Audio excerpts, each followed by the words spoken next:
Following another terrible weekend for the Ferrari team, it's clear that they're suffering from a massive slump in form. Since their double podium in Monaco, the team have only managed to bring in 39 points, a total dwarfed by McLaren and Mercedes, who are chasing them down in the Constructors' Championship. Until the Canadian Grand Prix, Ferrari had secured 2 race wins and had featured on the podium in all but one race. Since then, though, they've been a mess. So what has happened to the team who looked favourites to challenge Red Bull for a championship just a month ago? Ferrari started the season as the second fastest team behind Red Bull. On average qualifying pace, taking just the 5 races since the Emilia-Romagna Grand Prix in mid-May, they're 4th fastest, behind McLaren and Mercedes. The front teams have all brought big upgrade packages during that time, but Ferraris have been particularly ineffective compared to the other 3 teams. This group of teams is working to such fine margins at the moment, and the gaps between them are so small that any upgrades that don't quite have the intended effect can have a huge impact on relative performance. The margins were obvious in Austria, for example. Charles Leclerc had an error-strewn weekend, but had he not messed up his final lap in qualifying, he would likely have been competing for 2nd or 3rd on the grid ahead of the Mercedes. Assuming he held that position in the race, he, rather than Russell, could have been in a position to win.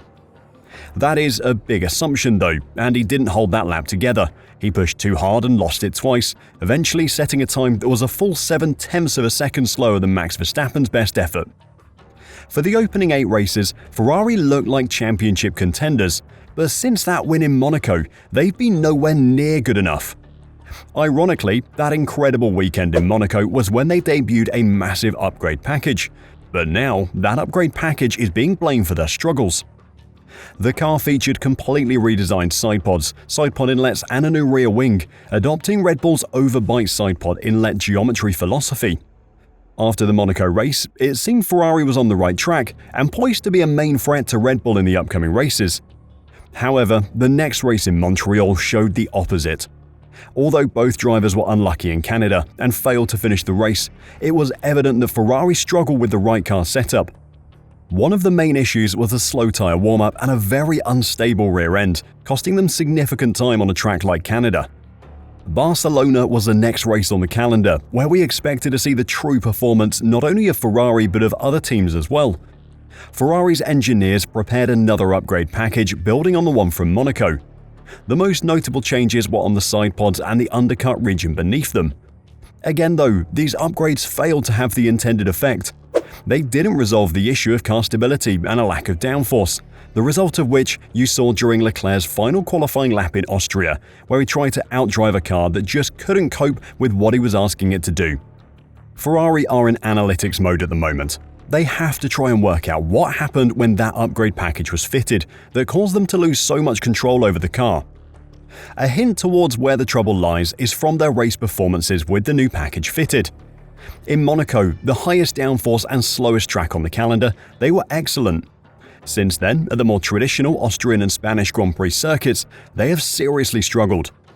Both circuits require a more balanced approach to car setup for a combination of fast and medium-speed corners, and that is where Ferrari are failing.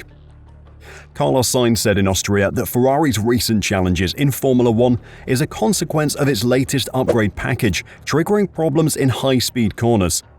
The Spaniard managed to secure 4th on the grid for the Austrian Grand Prix, but he knows that the pace of his SF24 is being hampered by the same high-speed bouncing that the team struggled with in Spain. That bouncing in high-speed corners looks a lot like porpoising. It is likely that this aerodynamic bouncing is triggered by the new floor and prevents the car from maintaining the ride height the team set in the garage. Changing the ride height of a Formula 1 car changes the amount of downforce it's producing, and when that bouncing and changing of downforce levels happens at high speed in a high-speed corner, it can be almost impossible to control. As a result, the car is raised to avoid it, which means far less downforce is created and the Ferraris lose loads of performance. The options are they either suffer from porpoising, which is bad for performance, or they try to mitigate it by raising their ride height, which is also bad for performance. At least by raising the ride height, they don't risk breaking the sporting regulations, and the car is predictable for the drivers. But it is the least bad of the two options, not a good option.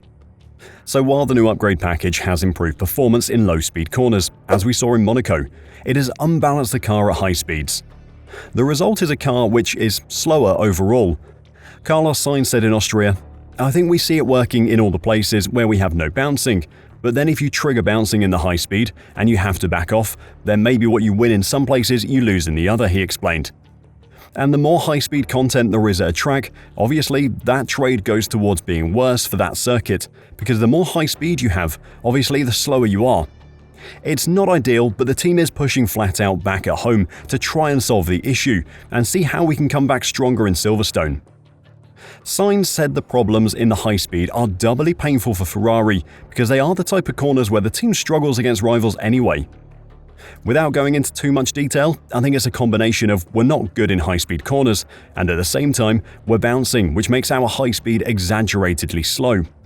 Since Charles Leclerc's victory in Monaco, Ferrari have scored just 39 points, while McLaren have amassed 84 and Mercedes have brought in 100. Lando Norris has leapt ahead of both the Ferrari cars in the Drivers' Championship, and in the Constructors' Championship, McLaren are just 23 points behind in third place. Another good weekend from McLaren could see them move ahead of Ferrari in the Constructors' Championship. Italian racing driver Matteo Bobbi, who works as a commentator for Sky Italia, said after the Austrian Grand Prix, "I would not be surprised if they brought the old floor to Silverstone for a comparison." However, there have been calls from some for the Maranello-based team to simply scrap the new floor and related parts altogether. That would be a dramatic move, and before the budget cap it could have been possible. But now, with teams having to be frugal with their upgrades, Ferrari know that they need to make these latest additions to the car work. When it was suggested to team boss Fred Vasseur that his team could go back to the pre-Monaco car, he said, "No, we're not going to go backwards. We have to try to develop what we have." Instead, he blamed the sprint format of the weekend in Austria, saying the team didn't have enough time to get their car set up right. "Let's focus on Silverstone," said Vasseur. "It will be a normal weekend with enough sessions available to develop the car. The normal format is good for us because we can do some tests. We sometimes need the first and second practice sessions to start again from the beginning. I hope it will be a good step forward.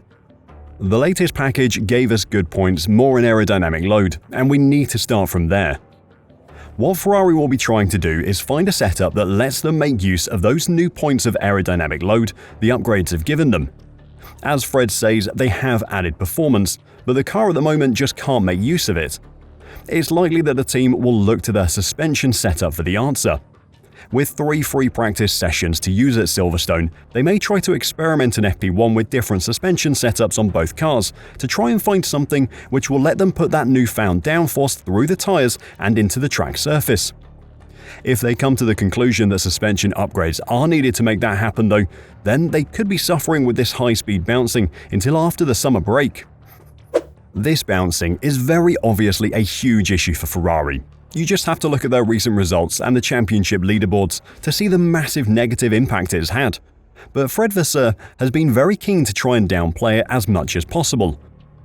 "The word issue is a big one," he said. "In qualifying when we arrived at turn 3, we were 1/10 in advance of Norris. It means that if we close the lap, and I know that we have to close the lap, I think the perception of this is completely different." While that is a positive spin to put on their performance in Austria, it doesn't tell the whole story. Turn 1 is a very tight, very slow corner, the kind of place where Ferrari can perform at the moment, and Turn 2 isn't actually a corner, it's a completely forgettable kink in a very long straight. We know Ferrari are good at low speed, so Turn 1 should have been good for them, but after Turn 3, which is another slow turn, everything is much faster. Even if Charles had closed that lap, as Fred says, it's unlikely he would have kept that lead over Norris. He continued by saying, "But for sure, even when you get pole position and when you win the race, you have issues on the car. If you don't have an issue, you're at the beginning of the end. With their driving styles and so on, they can have different issues. But we changed the car massively between Saturday morning and Saturday afternoon, and I think it was better. We changed a little bit the weaknesses of the car from corner to corner, but I think overall we are there. We'll see just how there they are in Silverstone, but it will take a repeat of the Austrian Grand Prix crash to give them a chance of snatching a podium from the jaws of stronger cars again. Not that anyone at the Ferrari team is going to complain about their rivals removing each other from the race. For Carlos Sainz in particular, getting free podium finishes is a luxury that he needs to enjoy. Sainz had admitted that he's relishing the podiums he achieves with Ferrari in the 2024 Formula 1 season, as he doesn't expect to be in that position next term. Sainz is currently weighing up his options elsewhere on the grid, and if rumours are to be believed, that list includes Alpine, Williams, Haas and Sauber at the moment. Whichever team he eventually drives for next season, it isn't going to be as competitive as Ferrari. Having acknowledged that he's not in line to be competing at the front next season, Sainz admitted that he has become even more appreciative of standalone results such as the one in Austria and his race win earlier in the season in Australia. Asked whether he was aiming to beat Ferrari teammate Charles Leclerc in the standings this term, Sainz answered, "I feel like you guys look a lot at this championship. Obviously, since I missed the race in Jeddah, I'm trying not to focus on the championship standings because I'm competing with these guys having done a race less. I'm focusing more on trying to get the podiums, trying to get the wins, trying to get the highlights rather than on the championship, because it's not easy to compete against the best guys in the world, going up against them with one race less in the season. But yes, so far I've done 5 podiums out of 10 races, 1 race win. It's a very good statistic, so I'm going to give everything and enjoy these opportunities and these moments like today on the podium." Obviously, Sainz and Ferrari would prefer to not be relying on the mistakes of others to secure their race wins. While Carlos will enjoy every podium he can get, he doesn't have to drive this car next year, and if Ferrari can't work out what has gone wrong, it isn't really his problem, it's Charles Leclerc's and Lewis Hamilton's. The Scuderia's performance at Silverstone will be a huge indicator for how the rest of their season goes. If they can sort out this balancing issue, then that's fantastic for them. If they can't, then Lewis Hamilton might start regretting his career choices. What do you think of Ferrari's porpoising problem? Do you think they can sort it through setup changes at Silverstone, or is it going to require structural changes to the car? Let me know your thoughts in the comments down below, and until next time, drive safe and bye for now.